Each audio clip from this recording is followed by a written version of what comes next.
Hello friends, in this video you will learn about performance appraisal methods. In my earlier video, I have explained some basic concepts of performance appraisal. I will suggest you to watch that video as well for learning the basic concept of performance appraisal. Now let's start with the methods. First method is individual evaluation method, जिसमें हम सिर्फ एक ही person का evaluation करते हैं. इसके 6 famous methods हैं.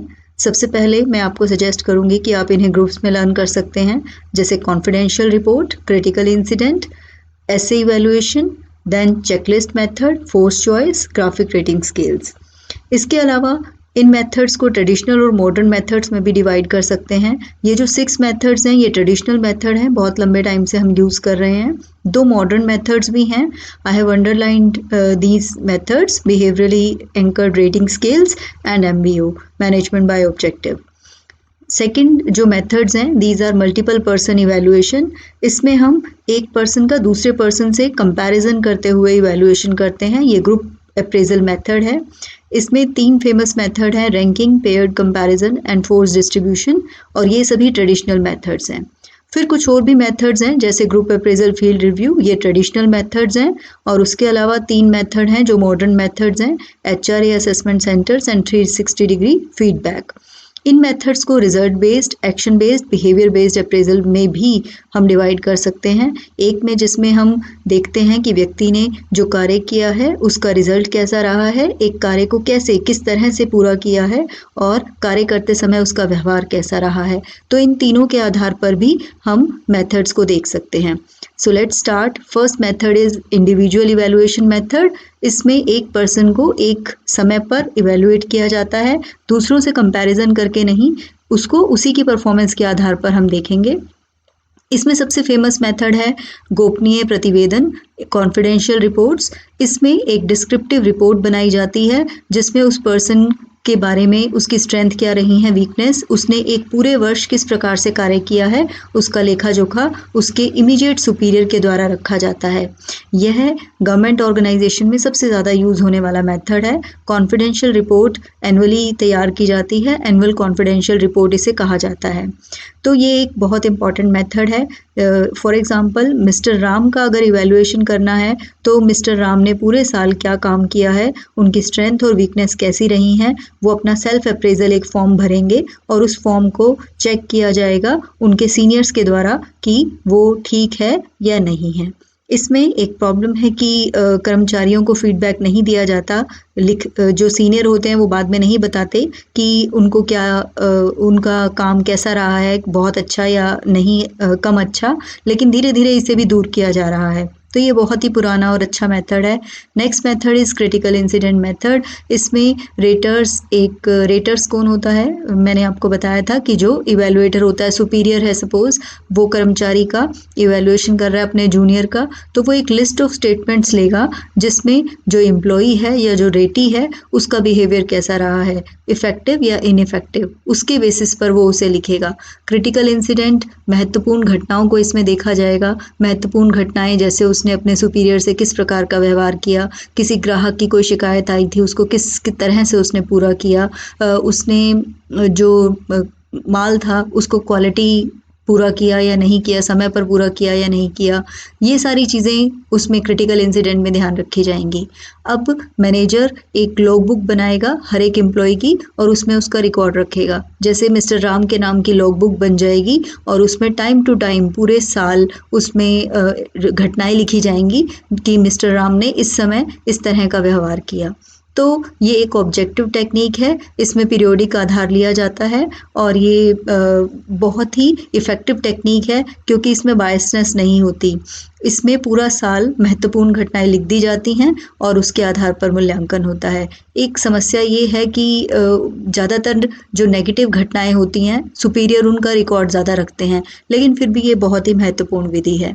तीसरी विधि एसे इवैल्यूएशन. जैसे पुरानी 2 विधियां थी वैसे ही ये भी है. एसे इवैल्यूएशन, एसे एक डिटेल्ड नोट होता है. उस डिटेल्ड नोट में जो रेटर है, जो सीनियर है, वो रेटी के बारे में, एम्प्लॉय के बारे में, उसके बिहेवियर की सारी स्ट्रॉन्ग और वीक पॉइंट्स एक्सप्लेन करता है. ये सब्जेक्टिव होता है क्योंकि सुपीरियर को सपोज कोई पर्सन बहुत पसंद है तो वो उसके लिए ज़्यादा अच्छा ऐसे लिखेगा, ज़्यादा अच्छा रिकमेंडेशन देगा दूसरों के कंपैरिजन में। लेकिन इस टेक्निक को ज़्यादातर अकेला प्रयोग नहीं करते, रेटिंग स्केल्स के साथ इसको प्रयोग किया जाता है।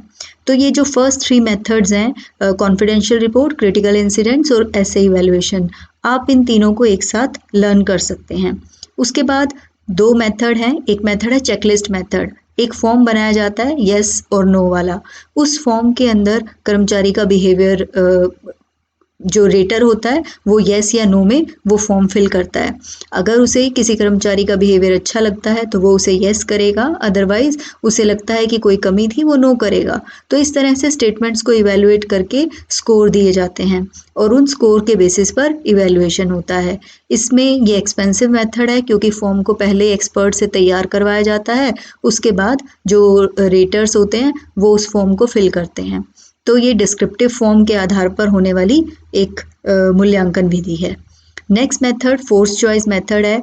एक्चुअली अभी हम रेटिंग स्केल्स के बारे में पढ़ेंगे। चेकलिस्ट मेथड में और रेटिंग स्केल्स में एक कमी थी कि उसमें जो रेटर्स होते हैं उन्हें पता चल जाता था कि इस व्यक्ति को हम अगर ये यस देंगे तो इसे ज़्यादा मार्क्स मिलेंगे, अगर हम इतनी रेटिंग देंगे तो इसे कम मार्क्स मिलेंगे।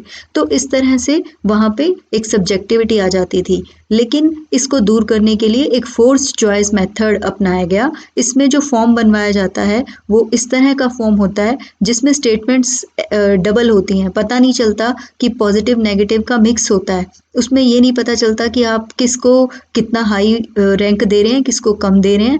तो ये जो टेक्निक है ये ऑब्जेक्टिव हो जाती है, उतना ज़्यादा इसमें बायसनेस नहीं रहती। तो ये एक मेथड है फोर्स्ड चॉइस, जैसा कि नाम से स्पष्ट है, इसमें फोर्स कर दिया जाता है, चयन को सीमित कर दिया जाता है। आप जो स्टेटमेंट्स बनती हैं पॉजिटिव नेगेटिव में, आप दोनों तरह से उसको मार्क्स देते हैं। तो ये एक बहुत अच्छा मेथड है, आप इन दोनों मेथड्स को इकट्ठा लर्न कर सकते हैं, checklist method and forced choice method. Next method है ग्राफिंग रेटिंग स्केल्स। अब रेटिंग स्केल्स क्या होते हैं, जैसे आपने एक रेटिंग स्केल बना लिया 5 पॉइंट, तो उसमें आपने दिया very good, good, average, bad, very bad. तो ये 5 तरह से आप उसकी एक रेटिंग कर रहे हैं किसी भी एम्प्लॉय की। एक प्रिंटेड फॉर्म होता है जिस पे सारी चीज़ें लिखी होती हैं कि ट्रेट्स क्या, गुण क्या होने चाहिए, क्वालिटी ऑफ वर्क क्या होना चाहिए, उसके बेसिस पर इवैल्यूएशन होता है। आसान मेथड है, बहुत आसानी से स्टैटिस्टिकली टेबुलेशन हो जाती है, इस एम्प्लॉय का इतना स्कोर आया। तो रेटिंग स्केल बहुत ज़्यादा पॉपुलर हैं, यूज़ किए जाते हैं। ग्राफिंग रेटिंग स्केल एक इम्पॉर्टेंट और फेमस मेथड है। उसके बाद ये इसका एक इनोवेशन है, लेटेस्ट इनोवेशन है, ये भी रेटिंग स्केल्स हैं लेकिन ये बिहेवियरली एंकर्ड रेटिंग स्केल्स है, BARS। इन रेटिंग स्केल्स में क्या किया जाता है, एक मेथड अपनाया जाता है। सबसे पहले इसमें रेटिंग स्केल बनाना है, लेकिन वो बनाना है क्रिटिकल इंसिडेंट्स के बेसिस पे। तो सबसे पहले कलेक्ट किए जाते हैं क्रिटिकल इंसिडेंसेस, उनके बेसिस पे परफॉर्मेंस देखी जाती है और फिर स्केल्स वैल्यू दे दी जाती हैं। तो ये एक मेथड अडॉप्ट करके इसमें ये स्केल्स बनाए जाते हैं। ये क्वालिटेटिव मेथड है, सब्जेक्टिव टेक्निक है। इसमें किसी भी जो रेटी है, एम्प्लॉई है, उसका बिहेवियर, उसके स्ट्रॉन्ग पॉइंट्स, वीक पॉइंट्स जज किए जा सकते हैं। यहाँ पे देखा जाता है कि कर्मचारी ने काम किस तरह से किया है, ये नहीं कि कितना काम हुआ है। It is not result oriented, it is activity oriented. So this is a very famous method and very innovative and new method. तो graphic rating scale is also a rating scale and this is also a rating scale, but these two are different methods. So next method is management by objective. It is a very famous method in management. We studied it regularly. Peter F Drucker ने इसे दिया था। ये result based performance appraisal method माना जाता है।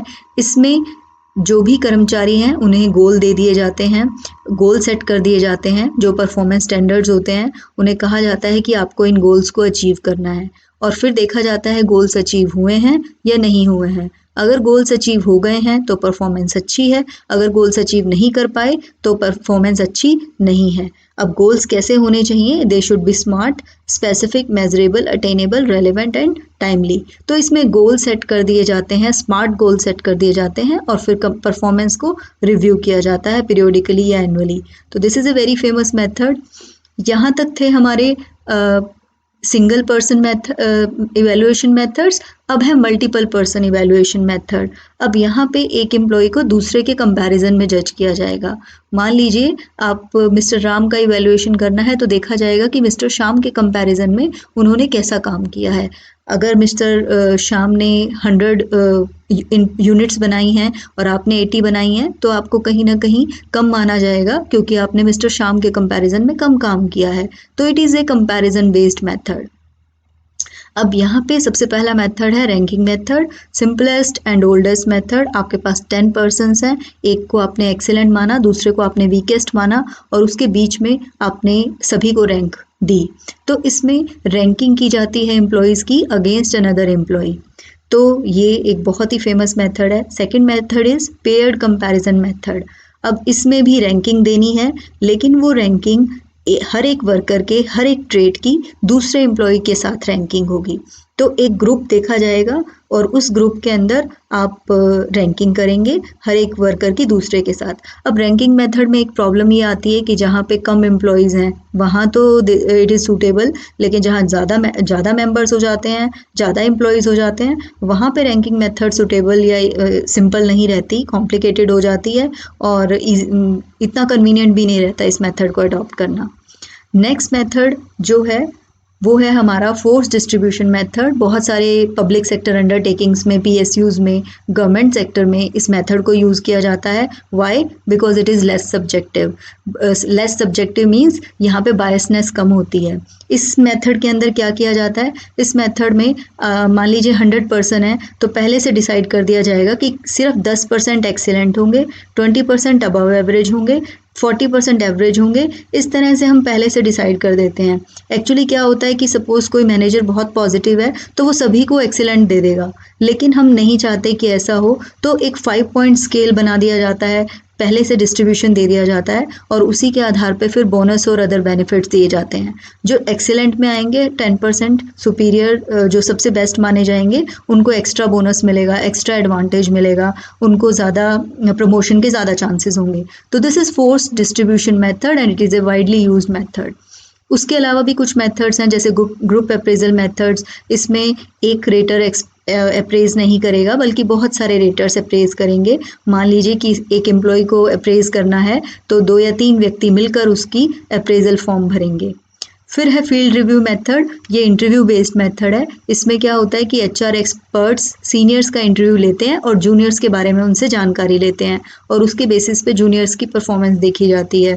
तो ये इसकी सक्सेस डिपेंड करती है कि एचआर एक्सपर्ट्स कितना अच्छा इंटरव्यू लेते हैं। अगर उनके अंदर इंटरव्यू स्किल्स अच्छे नहीं हैं तो फिर परफॉर्मेंस इवैल्यूएशन अच्छा नहीं हो पाएगा। फिर एक मेथड है human resource accounting method. Human resource को मॉनिटरी वैल्यू दी जाती है और उसके बेसिस पे देखा जाता है कि कौन कितना ज़्यादा वैल्यूएबल है।